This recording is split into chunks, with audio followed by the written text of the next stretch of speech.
number of years ago, I heard a speaker make a statement. He said, "You're where you are because that's exactly where you want to be."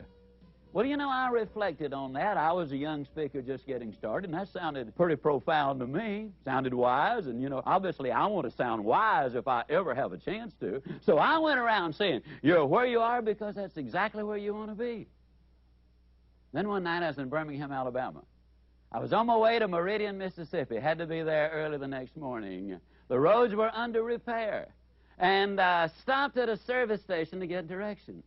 A young man not only gave me the directions, but he drew me a map. He said, "Sir, if you'll follow this map, I'll guarantee you, no problem, you'll be there plenty of time."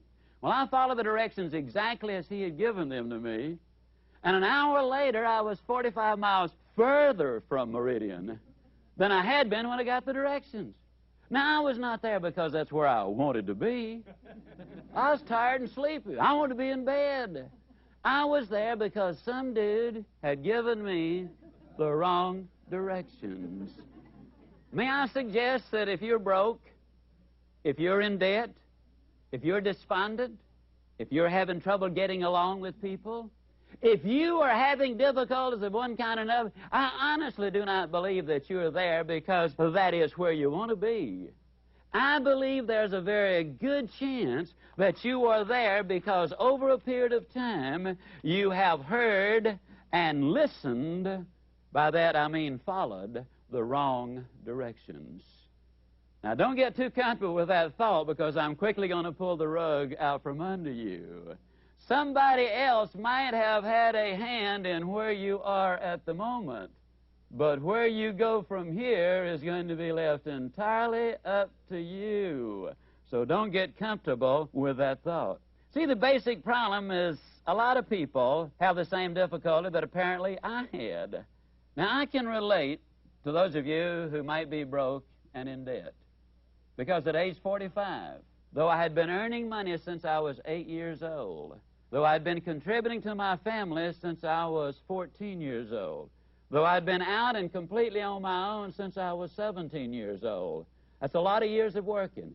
But at age 45, I was broke and in debt.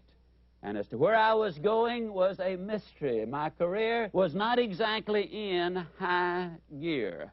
I don't know where you are, but I am saying to you that it's always too soon to quit. I'm saying that the future can be absolutely beautiful. The message I want to deliver throughout is a message of hope. See, one basic problem is a lot of people suffer from what I call garbage dump thinking. A good friend of mine, Dan Bellis, who lives in San Diego, undoubtedly the #1 time management authority in this country, tells this little story. In a large southern city, there's a magnificent new shopping center. But for over 100 years, that shopping center was the city dump. They'd hauled the garbage out there and dumped it until it was literally a garbage dump. It was a mess. And one day the city fathers recognized that the city was growing in that direction.